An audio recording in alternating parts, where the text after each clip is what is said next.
If you're looking for a good optic for your slimline gun, chances are you have considered one or all of these options from Holosun. They all have a great reputation, but pretty different feature sets and an even greater variation in price. So in this video, we are going to talk about their pros and their cons, and hopefully narrow down the best option for you and your use case. First, let's quickly review each of these optics and their features. The 407K can be purchased in a 6 MOA dot only. The 507K is the same size and dimensions of the 407K, but you can choose between 3 reticle options: dot, circle, or circle dot. The 507K can only be purchased with the 2 MOA dot and 32 MOA circle dot. This just means that the dot is smaller than the 407K. The EPS-CARRY has quite a few different variants to choose from, with varying price ranges on each. You can purchase this optic either 6 MOA or 2 MOA. You can purchase it with the 3 reticle options like the 507K, or you can purchase it with a simple dot, and you can even purchase it with a solar panel. All of these optics are available in either green or red, and they all have 50,000 hours of advertised battery life. Cost breakdown. The 407 and 507Ks have been around for quite a while now, so it's not necessarily hard to find them for a steal. Although there are probably some deals to be found for the EPS-CARRY, it's still a fairly new optic to the market, and so I think that finding a steal would be a little bit more challenging. The 407K's MSRP is $258, 507K MSRP is $341, and the EPS-CARRY variants start at $388 for the 6 MOA dot only reticle in red, and goes all the way up to $505 for the solar 2 MOA dot 32 MOA circle in green. But you can almost always find them for less than MSRP if you look, which leads me into this video sponsor. BTO is always the first place that I look when I need to add something new to my collection, be it parts, OC spray, medical supplies, cool t-shirts, optics, and more. Their customer service rocks, and their shipping is usually same or next day.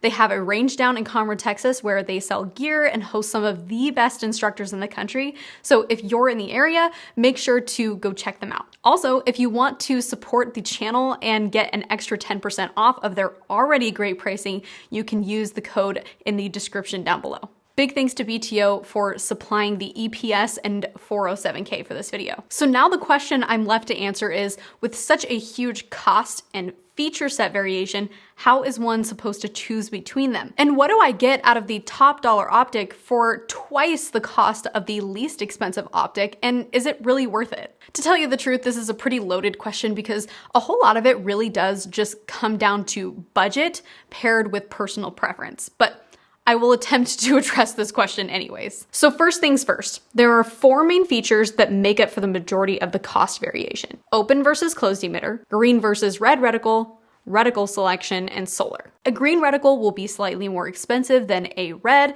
Don't ask me why, I'm sure there's probably a very good reason. An optic with multiple reticle options is more expensive than a simple dot. An enclosed emitter optic, like the EPS, will be more expensive than an exposed emitter optic, like the 407 and 507Ks. And an optic with the solar option will be more expensive than a battery-only optic. Okay, so now let me explain those features so that you can get a better idea for which ones might be worth the additional cost for you. For me, in my use case on a slimline concealed carry optic, I'm completely satisfied with the 407K in red, which is the least expensive of these optics. I prefer the 6 MOA dot over the other reticle options that the 507K has to offer anyways, because I find that the larger diameter on the 407K dot is easier for my eyes to pick up without it being too much to visually process. I also appreciate the fact that I can perceive less overall dot movement due to its size. And admittedly, I haven't really messed around with green dots much, but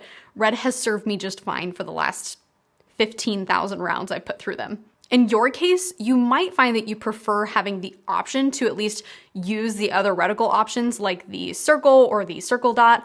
I know a lot of people do really like using just the circle because they find that it's just easier for their eyes to pick up. I personally find that the circle and the circle dot are difficult to look past in order to maintain a target focus. Although if you're just starting out with optics on pistols and you have the budget for it, you might want to actually consider getting the Optic with multiple reticle options are so that you can kind of explore what your personal preferences might be. Once you've decided if you want multiple reticle options or not and what color you want, then you need to decide if you want an enclosed emitter or an exposed emitter. This is where you're going to see a pretty significant jump in cost. I talked about some of the benefits of an enclosed emitter in last week's video, but essentially the enclosed emitter is easier to maintain and to keep clean. It creates a flat surface that can be easily wiped clean, and since the emitter, which projects the reticle onto the glass, is enclosed, it can't be obstructed by water, dust, lint, chips queso, you get the point. I've carried open emitter optics for almost 2 years now, and the enclosed emitter is definitely a nice feature to have, but I wouldn't say that it's necessarily worth breaking the bank over. If the cost jump from exposed to an enclosed emitter is a reach for your budget, going with an exposed emitter will likely serve you just fine. Just make sure that you maintain the cleanliness of your window. So now if you've decided that an exposed emitter suits your needs, then all you're left to choose between is the 407 and 507Ks from Holosun. Your previous decision over MOAs, multiple reticle options, and color will help you decide between those two.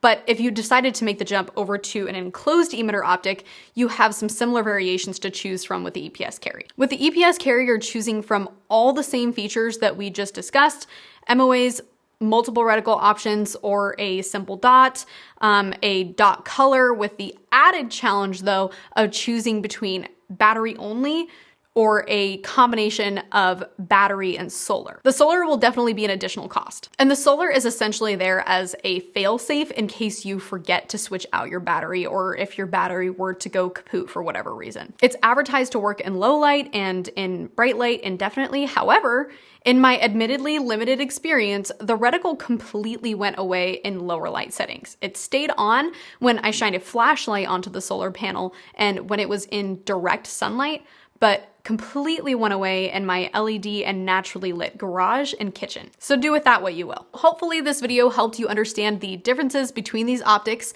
and ultimately helped you narrow down your search for a slimline optic. I am curious though, what optic are you kind of leaning towards right now, or which optic did you wind up choosing and why? Thank you for watching this video, and I'll see you guys in the next one.